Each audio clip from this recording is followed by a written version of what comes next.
Dengan kisahnya yang telah membunuh, merogol mayat dan juga memakan seorang wanita yang merupakan teman rapatnya, mesti korang fikir dia akan dikenakan hukuman yang sangat berat kan? Malangnya tidak. Dia adalah seorang kanibal yang bebas daripada hukuman. Check it out.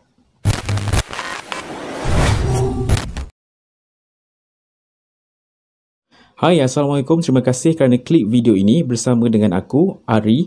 Sebelum aku lanjutkan cerita ini, aku mohon kepada korang yang belum cukup umur 18 tahun ke atas untuk tidak meneruskan menonton video ini. Dan bagi korang yang cukup umur, jangan lupa untuk like, komen dan juga subscribe jika korang suka dengan konten video ini.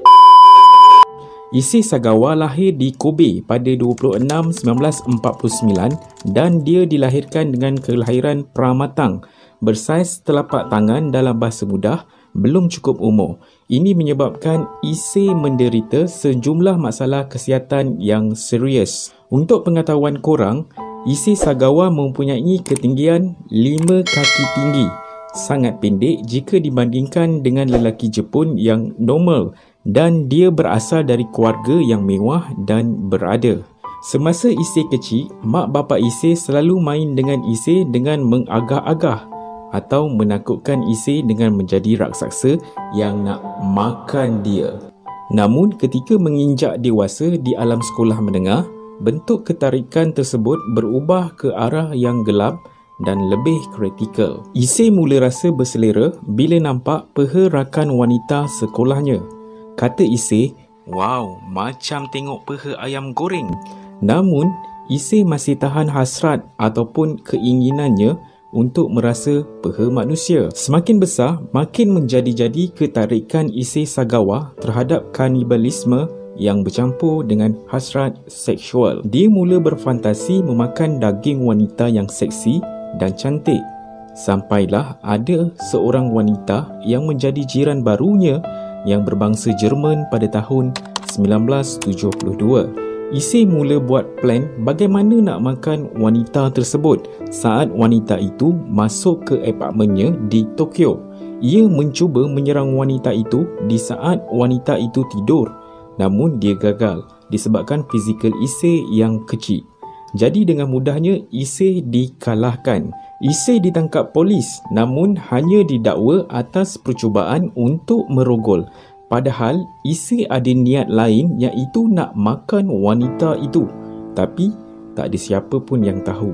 Disebabkan keluarga Issei Sagawa ini kaya, bapanya telah pun membayar kepada mangsa wanita itu tadi dan menyuruhnya menggugurkan kes.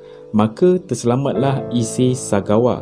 5 tahun setelah itu, Issei melanjutkan pelajaran di University Sorbonne Paris. Semasa di sana, dia kerap kali melanggan pelacur dengan niat ingin membunuhnya. Namun, sering gagal kerana Issei merasa takut dan cemas ketika ingin membunuhnya. Pada 11 Jun 1981, ketika menginjak umur 32, dia berkenalan dengan Rennie Harvard yang juga rakan sekelasnya dan pernah date untuk beberapa kali. Malah pernah berjumpa dengan parent Rennie. Digambarkan Rennie adalah seorang wanita yang caring, jelita dan juga baik hati. Lama kelamaan, Issei mula jatuh hati dengan Rennie. Disebabkan mencintai Rennie dan berselera, Issei mula merancang nak bunuh Rennie. Issei pancing Rennie datang ke apartmen dia, konon meminta Rennie untuk mengajar dan menterjemah puisi. Ketika Rennie sedang membaca puisi, Issei mula mengambil senapangnya lalu menembak leher Rennie dari belakang. Maka matilah Rennie di apartmen Issei. Korang tahu tak apa yang terjadi kepada Issei ketika itu? Dia pun turut rebah ke lantai akibat pingsan kerana dia sendiri pun terkejut. Selepas dia sadar dari pingsan, dia terus nekat untuk merasa tubuh Rennie. Tak cukup dengan bunuh, Issei juga merogol mayat Rennie yang terkulai kaku di atas lantai. Issei merogol Rennie berapa kali sehingga dia merasa puas yang teramat sangat. Selepas itu, dia mulakan big project yang dia dah plan selama ini. Issei mulakan dengan menggigit bahagian punggung Rennie namun tidak berjaya kerana giginya tidak cukup tajam. Jadi dia meninggalkan apartmennya dan turun ke bawah dan membeli pisau tukang daging. Setelah itu, Issei menghiris dan merobek bahagian punggung Reni. Namun, apa yang dia lihat cumalah lemak pepejal berwarna putih. Tanpa rasa putus asa, dia terus menoreh lagi dalam sehinggalah dia nampak daging merah. Lalu dia ambil dan makan mentah-mentah. Katanya sedap dan tak berbau hamis langsung. Selepas itu, Issei beralih pula pada bahagian payudara kanan Reni. Issei potong payudara Reni dan memakannya mentah-mentah. Kemudian Issei beralih pula pada bahagian payudara kiri dengan cara memasaknya pula. Namun Issei mengatakan dia tidak suka pada bahagian tersebut. Kata Issei, bahagian itu terlalu berminyak dan berlemak. Seterusnya, Issei melihat bibir Reni yang manis jelita. Lalu dia gigit, koyak dan kunyah bibir Reni. Organ dalaman Reni diasingkan dan diletakkan di beberapa pinggan dengan tujuan untuk makanannya nanti. Kemudian dia masukkan ke dalam peti sejuk. Dan setiap apa yang Issei lakukan, dia akan mengambil gambar supaya boleh dijadikan kenangan. Sudahlah membunuh dengan kejam, siap ambil gambar lagi nak jadikan kenangan. Setelah 2 hari bersama dengan mayat Reni, Issei mula berfikir untuk melenyapkannya. Dia memotong badan Reni yang tersisa pada beberapa bahagian. Kemudian dimasukkan ke dalam 2 suitcase. Satu suitcase berisi kaki, peha dan satu lagi suitcase berisi kepala, tangan dan perut.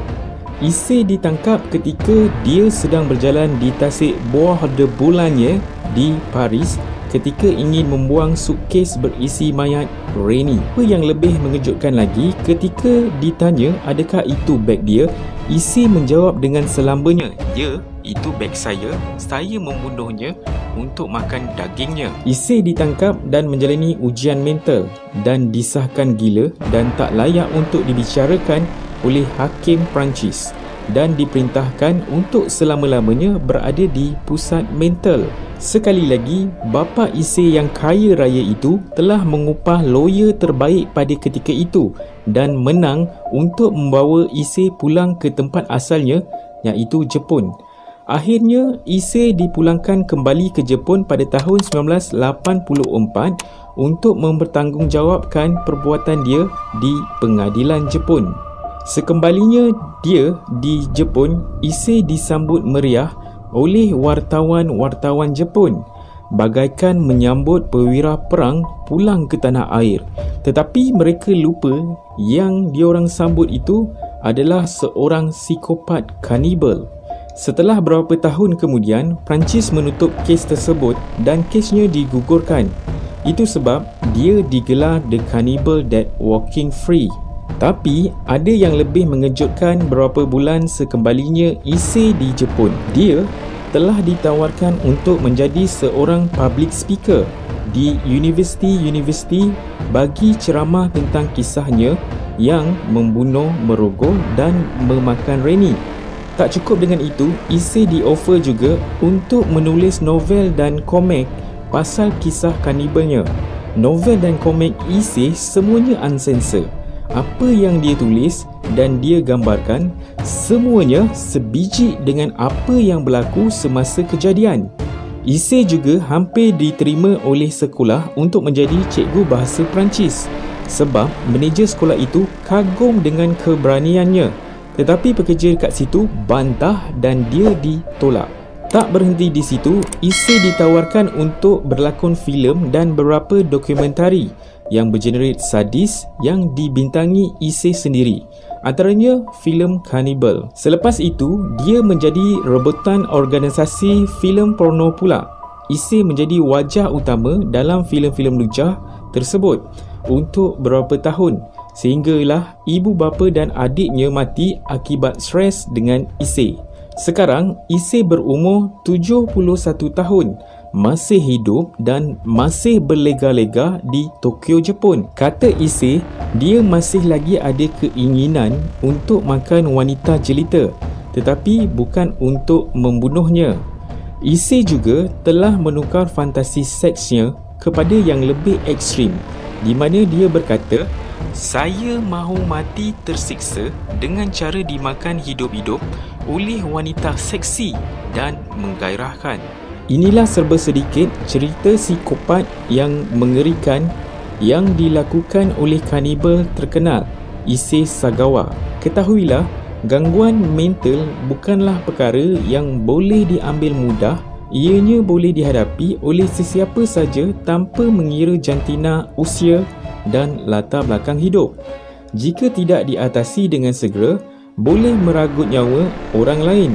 Oleh itu, jangan lupa subscribe, like, komen dan tekan butang lonceng di bawah. Sampai berjumpa lagi di video yang akan datang.